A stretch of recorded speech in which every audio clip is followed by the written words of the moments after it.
Halo sahabat Bara, welcome to Next Level Podcast by Bara Coaching. Kembali lagi bersama saya Supriyanto Fredi dan Coach Han. Hai Kak Supri, halo sahabat Bara. Oke, kali ini kita bahas tentang marketing, Coach. Marketing, oke. Ada apa nih dengan marketing Kak? Kalau kita lihat saat ini tuh di sosial media ya, banyak yang bilang, wah ini gimmicknya marketing nih, gitu. Kan banyak story muncul atau banyak perusahaan muncul, oh ternyata gimmick gitu. Nah, apakah brand saat ini terlalu sibuk bikin gimmick sampai lupa bangun kepercayaan pelanggan? Bisa dibilang iya sih, karena gimmick itu penting dan adalah salah satu alat bantu marketing, tapi gimmick sendiri kan bukan marketing.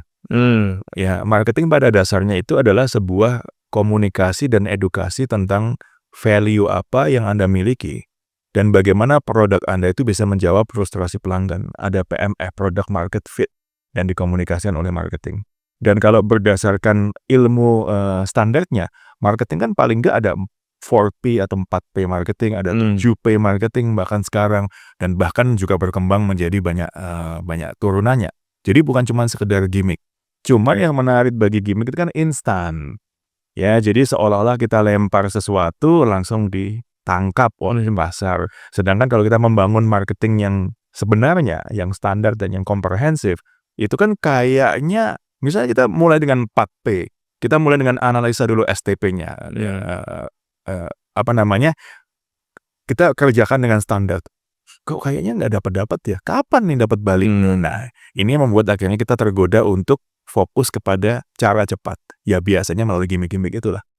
Oke. Berarti gimmick ini penting atau tidak penting, Coach Han? Penting dong, karena itu kan alat bantu, tapi bukan satu-satunya. Oke. Gitu ya. Kalau kita nggak ada gimmick, nggak ada hook, nggak ada sesuatu yang bisa menarik pasar untuk memperhatikan kita. Karena marketing marketing kan ujungnya penjualan, dan semua dimulai dengan awareness kan. Dengan awareness lalu kemauan untuk menoleh kepada kita, bahkan kalau bisa mendatangi atau mencoba. Dari situ kan bisa ditindaklanjuti menjadi penjualan atau repeat order, gitu ya. Penjualan dan bahkan bisa menjadi penjualan berulang atau repeat order. Nah, penting itu salah satu cara untuk membuat pasar tuh noleh. Ada ini loh, gitu. Nah, untuk attention dan awareness itu. Akan tetapi kalau itu satu-satunya yang digunakan, akhirnya ya jadi lemah karena otot lain dari marketing kan nggak dibangun. Oke. Itu bicara tentang gimmick. Nah, kalau misalnya ada brand yang melakukan storytelling yang sangat baik, berarti kalau misalnya produknya itu biasa-biasa aja, tapi bisa laku dengan baik, apakah itu dengan storytelling yang baik atau bagaimana, Coach? Storytelling is fantastic. Ya, jadi betul kalau disebut sebagai produk yang biasa-biasa saja gini, ya kita ada dua sisi ya. Storytellingnya itu kita bahas setelah ini, tapi produknya. Produk itu kalau disebut sebagai biasa-biasa saja syaratnya adalah yang penting tidak rusak, tidak menipu, dan mampu mengatasi atau menjawab kebutuhan pelanggan. Gitu ya. Jadi jangan mentang-mentang jual dibilang produknya boleh biasa saja lalu seadanya, bukan. Ya, produk yang memang paling nggak memenuhi standar. Itu syarat pertama. Dengan storytelling yang baik, produk yang biasa ini bisa booming. Tapi meskipun produk ini sebetulnya highly superior, tapi tidak diimbangi dengan storytelling yang baik, ya kadang bisa bagus, kadang bisa enggak. Nah, kalau pertanyaannya Kak Supri tadi adalah, apakah storytelling itu membantu untuk meningkatkan visibility kita dan ownership market kepada kita? Oh yes. Yes. Ya, Disney dan Disneyland misalnya sangat jago di storytelling. Produknya bagus, tapi bukan yang nggak bisa dicontek kan? You can create Disneyland 2, Disneyland 3, atau Disneyland KW dimanapun juga, tapi the effect won't be the same, gitu kan? Starbucks coffee, well everybody can create coffee. Coffee is something yang semua rumah bisa bikin dan mungkin diklaim lebih bagus atau lebih enak dan seterusnya, dan itu subject to discussion. Tapi mereka punya storytelling yang baik. Kenapa kok ada brand ini? What do we stand for and what do we choose to believe? Nah, akhirnya storytelling, dan banyak lagi, saya ambil contoh 2 perusahaan saja, tapi banyak lagi perusahaan-perusahaan baik lokal maupun internasional yang memiliki storytelling yang baik, yang akhirnya bisa engage secara emosional kepada pelanggannya. Meskipun produknya biasa-biasa saja? Biasa dengan dengan syarat jangan menipu atau jangan mengurangi sehingga akhirnya merugikan orang. Yes, Oke. kalau itu yes. Ya, meskipun produknya biasa dalam arti bisa dicontek sebetulnya oleh orang lain sih. Tidak istimewa dalam arti bukan sesuatu yang nggak mungkin di-copy oleh pesaing kita. Nah, kalau misal cara bangun brand yang sustainable ya, tanpa kita lihat tadi, oh ada gimmick, yes kita lihat gimmick itu bagus, tapi sebagai salah satu penunjangnya aja. Nah, kalau gimana cara bangun brand itu tanpa kita bergantung sama tren atau gimmick-gimmick yang berjalan ini nih? Kata kuncinya adalah PMF, Product Market Fit. Jadi Anda punya produk, di sini ada market, dan Anda bisa fitkan, bisa jodohkan produk Anda dengan market Anda. Ya, jadi itu kata kuncinya. Di mana-mana sukses bisnis adalah menemukan PMF. Ya, produk Anda itu dihargai. Karena apa yang merupakan sampah bagi satu orang bisa jadi emas bagi orang lain, dan sebaliknya apa yang merupakan emas bagi orang lain bisa jadi sampah bagi kita. Nah, katakanlah produk kita itu kita emas banget, kita bangga banget. Tapi masyarakat nggak membutuhkan yang sampah bagi mereka. Gitu kan? Nah, dan sebaliknya. Maka sebetulnya yang dibutuhkan adalah, kalau pertanyaannya Kak Supri tadi bagaimana, adalah kemampuan untuk beradaptasi. Dimulai dari mana kemampuan beradaptasi itu?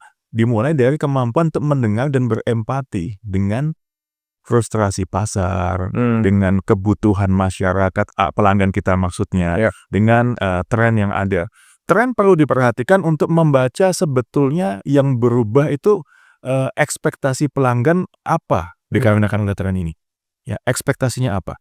Ketika sebuah perusahaan itu mampu terus keep up dengan urat nadi pasar dan memahami ekspektasi pelanggannya, maka sebetulnya dia akan selalu berevolusi dan akan selalu mendapatkan product market fit, dan brandnya akan sustain. Produknya bisa berubah, bisa sama. Bisa jadi produknya sama, cara jualannya berbeda. Bisa jadi produknya berbeda tapi tidak jauh berbeda dari upgrade dari yang sebelumnya. Bisa jadi produknya pun ganti total, secara bertahap ataupun secara frontal, dan ini kasusnya nggak sama, artinya nggak bisa disebut mana yang baik gitu loh, ya. Tapi kesamaannya adalah mereka mampu menyentuh urat nadi pasar, empati kepada pelanggannya, meletakkan diri sebagai pelanggan, memahami frustrasinya apa, lalu memberikan jawaban yang pas, yang sesuai dengan apa yang dicari. Tadi Coach Han sempat singgung product market fit. Kalau misalnya market yang dituju itu kepada generasi-generasi sekarang yang dimana aktif dalam sosial media, nah apakah digital marketing ya, marketing yang ada di sosial media itu lebih penting daripada marketing yang tradisional? Nah, marketing yang tradisional itu masih relevan nggak untuk saat ini? Masih dong, masih. Karena sekarang kan ada O2O ya, offline to online, offline to online, dan online to offline. Pada saatnya kita nggak bisa mengesampingkan marketing offline. Karena human to human, sentuhan manusia ketemu manusia itu kan biasanya didapatkan dengan offline marketing. Oke, cuman memang online marketing harus dijalankan dan harus cukup dominan, cukup masif. Karena gini. Jadi untuk bisa market, itu kan kita perlu tahu who atau siapa yang menjadi target market kita. Lalu where, di mana mereka, gitu kan? Nah, who-nya kita bisa definisikan kan? Apakah pria atau wanita, usia berapa, latar belakang pendidikan, dan seterusnya ya. Itu who-nya. Where-nya. Kalau zaman sekarang kan where-nya tuh semua di sosial media. Kalau zaman dulu misalnya kalangan A ngumpulnya di selatan, kalangan B ngumpulnya di barat, kan begitu. Maka kita datengin kan, kita beriklan dalam bentuk apapun sesuai dengan kalangan kita itu ada di mana. Nah, zaman sekarang kan who-nya siapapun, where-nya ada di sosial media. Mau tua, mau muda, mau pria, mau wanita, mau miskin, mau kaya, yes. Jadi ketika kita ingin mendominasi sosial media, itu tujuannya apa? Karena memang pasti ada di situ. Nah, offline-nya atau marketing offline-nya, sentuhan selling, sentuhan customer service-nya termasuk juga di situ, itu untuk membangun human connection, emotional touch dengan prospek atau pelanggan kita. Nah, dua-duanya saling mendukung sih sebetulnya. Oke. Nah, kalau kita tadi bicara tentang ada juga marketing yang tradisional, yang itu juga oke. Nah, kalau misalnya ada diskon nih, terus promo dalam bangun loyalitas, atau itu justru pelanggan itu datang karena loyalitasnya atau karena harga murahnya? Lain kali kita bisa bikin podcast sendiri tentang diskon ya. Karena ini menarik banget, diskon itu candu yang berbahaya sebetulnya kalau tidak dimanfaatkan dengan baik. Diskon membuat, ketika diskon itu digunakan dengan sembarangan, itu membuat pelanggan Anda atau pasar Anda itu kecanduan diskon dan Anda kecanduan mendiskon. Nggak pede jualan kalau nggak ada diskon, gitu ya. Kemudian ya, membuat, produk Anda jadi agak susah dibedakan dengan yang lain. Tapi apakah diskon itu adalah, senjata yang baik? Kalau dimanfaatkan dengan bagus dan dengan cantik ya baik. Cuman bukan sebagai andalan utama. Dan yang, menjadi ciri khas dari diskon yang baik adalah tidak mengorbankan profit. Ya, jadi bukan, desperate selling, karena nggak laku maka dibanting harga atau diturunkan harganya. Tapi ini sebagai pemanis to sweeten the deal saja, seolah-olah ada diskon, padahal sebetulnya ya bukan merugikan profit, ya ada pengurangan harga tapi tidak merugikan profit, atau sebetulnya diskon itu ya nggak dicari. Jadi pelanggannya udah beli tapi kan dipermanis. Ya kan, jadi tanpa diskon pun udah beli, tapi dipermanis dengan sebuah gift, untuk mempertahankan loyalitas pelanggan itu. Nah, kalau yang ini bisa dialokasikan. Tapi kalau diskon yang membabi buta tadi, mungkin waktunya nggak cukup sekarang, lain kali kita bikin podcast yang lain, itu bisa membahayakan perusahaan Anda. Oke. Berarti kita hari ini ya cukup banyak belajar beberapa hal, bicara tentang ya gimmick itu perlu, tapi bukan yang utama juga ya Coach ya. Yap.